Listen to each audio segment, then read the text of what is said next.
Tukodok din. Ay, ate Janet! Ano, pa eh.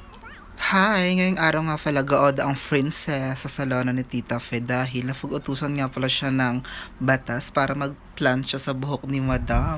So, dahil batas na nga po ang nag-utos na planchahin ang buhok ni Madam, hindi na nakatanggi ang princess. Nag-wave nga lang muna ang princess. So, ayan, ito na nga po si Madam ang paplansyahin ng inyong princess.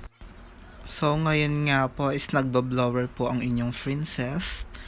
Tutuyuin niya at least 80% para po ang inyong princess is starting na magplansya. So, ayan na nga po, nagpaplansya na nga po diyan ang inyong princess. So, ayan, sige princess.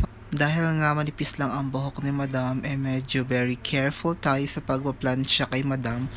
So, ayan, dahil ni-persa nga po ang Hershey ng ating Madam, chinichika ko nga pala si Madam kung bukorta ba ang pag-planchalism, Kelly. Baka kasi sa korta na ng kanyang anerta banot Italy.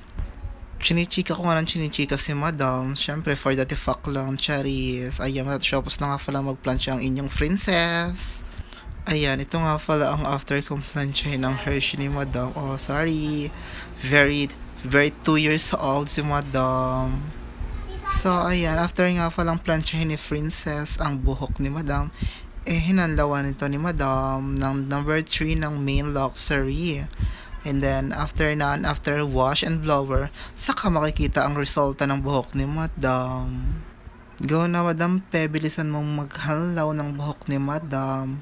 At i-blower mo pa yan. So, ayan, kakatapos lang po halang i-blower ni Princess ang buhok ni Madam. At yan, nakikita niyo po ang resulta ng kanyang buhukan. Ala, very 2 years old si Madam. Ay, sorry, very endorser ng gamot ng pang-revivalism si Baclavush.